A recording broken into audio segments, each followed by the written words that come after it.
This is the test video for the Milton Bradley Star Bird from 1978. Here we have the front hull. As you see, has the engine pieces still here. And then we have the energy module. Stickers are all present. This one has a little mark here, but it is there, which sometimes is missing. Then we have the main body. The removable wing pieces are here. The little gun, which is usually missing, because that does come off, that is here. All the engines are here. So now we slide the energy module into the main body. Then the front hull goes over that. And then we start her up. And then as you tip it, it makes the takeoff sound.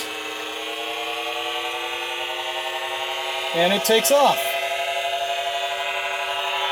And it has the guns. Very good condition. Excellent, I would say. Thank you for watching the Milton Bradley Star Bird.